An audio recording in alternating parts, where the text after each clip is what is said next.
in being totally transparent, I did some couples therapy, which I thought was fantastic. Like, and it's not because I thought I was going to end my marriage. Like, I'd never got that crazy, but it's just something, you're cooped up with somebody else with a couple of like little toddlers, and it gets chaotic sometimes, and it's like there's no work escape. Work is in the home. Like, there's no way to have that natural kind of break that you get, whether it be grabbing a beer with another friend and then coming back to your spouse, or like, there's none of that. You're just on top of each other. And so, we had done couples therapy back before and after we got married, is kind of like to give us a toolkit to deal with issues.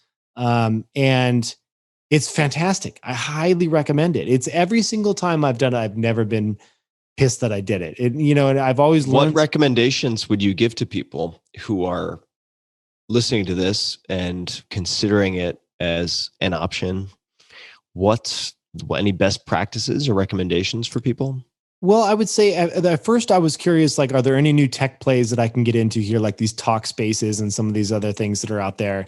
And I find that those are really kind of like lightweight, not really meant for couples. It was just like, text your therapist. And I was like, I don't need this. So I found someone that I could actually meet with over like a secure Zoom type connection that is a real licensed therapist. Not that they aren't on that, but a dedicated person to you that's going to give you a full hour, it is not texting back and forth. And I would say, I have another buddy that did the same thing, and he had to get to a second therapist to find the right one. So it's not like just because you find one that you go to and you're like, oh, this isn't what I expected.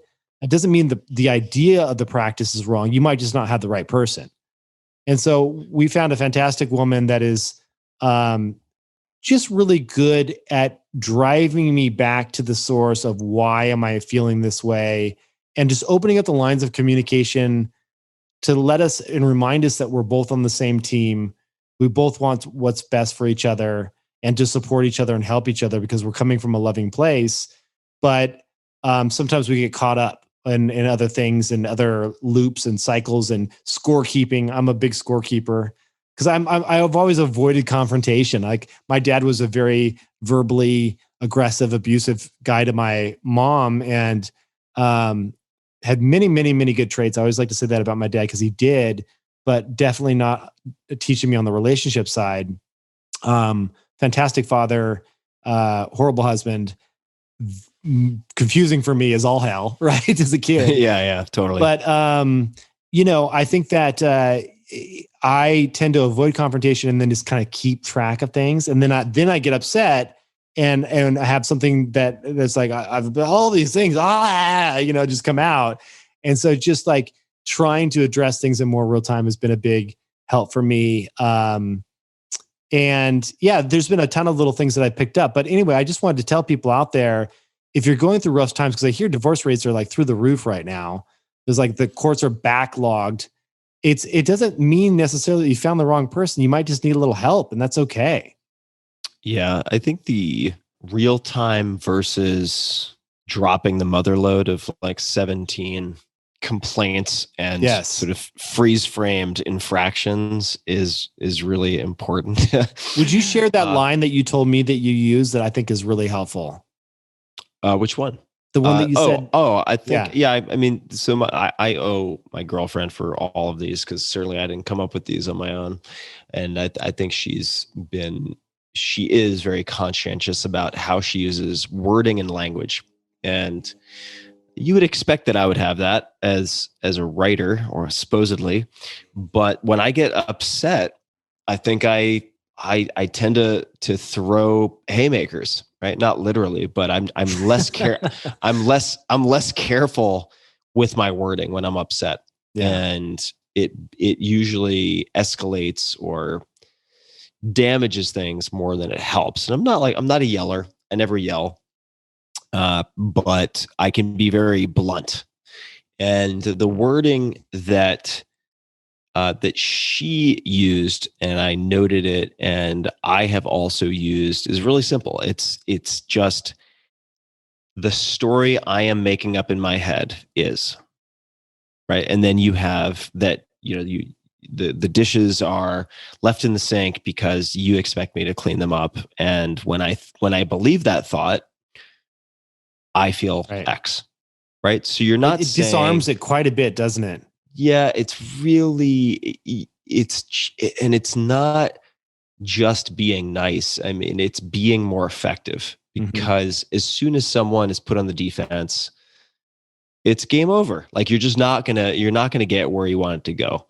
And by saying, and this is also something, if people wanted to study nonviolent communication, I think Marshall, hey Toasty, I think Marshall something or other, you can find it if you just search Marshall nonviolent communication. I can't remember the last name, but there is an audio course that is quite good. And that's one structure. And you would think, as I did, I was like, well, if we're constantly both saying the story I'm making up in my head is that it's going to be so formulaic that we're going to be like, come on, what the fuck, and it's not going to work. And I have not found that to be the case. It just continues to be really helpful, even But if it it's is. true though. That's why, because it is a story you're Yeah. making up in your head, right? I mean, it's always what Yeah. it is. Yeah. And having I don't know a lot about couples therapy. We have, my girlfriend and I have worked with people before. We're going to likely work with someone again, just because I meet I have phone calls on a weekly basis with someone who kind of looks after me. My girlfriend has phone calls at least once or twice a week with people who look after her, but there is no one currently whose sole priority is to be a sort of midwife, even if male, for the relationship, right? Like the cultivator of the relationship, us together. And my feeling is, even if they're not the Jedi master of relationship coaches, just having someone who can create a neutral, safe space where each person can get whatever they need to get off their chest, is a huge service, so that it doesn't bottle up, and then explode into this like 20 exhibit assault on someone, which they just can't easily recover from. They can't easily defend themselves against. Uh, and it's really jarring, Yeah. ultimately, for everyone involved. Uh, and And it can force people to just kind of throw their hands up and be like, well, fuck, I don't feel like I can win here. Like, I just can't win. Right. And I think this has happened a lot during COVID. And I know that my girlfriend and I have both felt that way at different points. It's like, well, shit, man. Like, this is set up in a way, like, I don't feel like there's any way I can win here. Like, there's nothing I can do that is going to lead to me feeling like I'm being successful.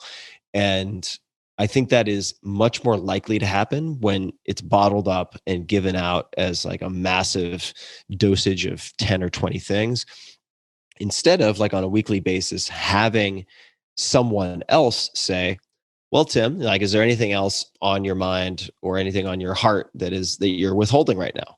And then I'm responding to a question, as opposed to like snapping over something stupid and then Mhm. letting all this stuff fly out of my face. Yeah, that's great. Yeah, I think that the thing that she's helped me with that I forgot to mention is that really just identify who the cast of characters are in your head and how they react to certain situations. Because we all have triggers. We all have these little rough patches that if you just poke the right way, it's gonna put you in an angry or upset or frightened or scared state. And I certainly have those as well. And so I can come at something defensively or offensively from a place that is one of these cast of characters that is taken over my brain at that moment. And when you can name them, define them, their wants, their needs, their fears, their hopes, you can say, oh, that's so and so appearing that has a fear of this. And she Yeah. is triggering that right now. And so just that, bringing awareness to that, just like if you can catch yourself a little bit, it just, not that it makes it go away, but you're like, oh, okay, here's who's making an appearance. I know how to de-escalate this person, this type of my personality a little bit better than before. Yeah. And have a rational conversation where you actually have an outcome that is one that is that puts that person away for good, right? Or at least for that time. So yeah, definitely. There's something it's not helpful for everyone. And there are different formats for it. Some of it I've found very clunky. Some of it I've found, depending on the facilitator, quite helpful for couples, and that is imago therapy, IMAGO. People can look it up and very quickly to decide whether it's helpful or not. But it does help you to convey in a non-violent, non-aggressive way some of the parts work that you're referring to. Mm-hmm. That certainly for my girlfriend and I was very impactful.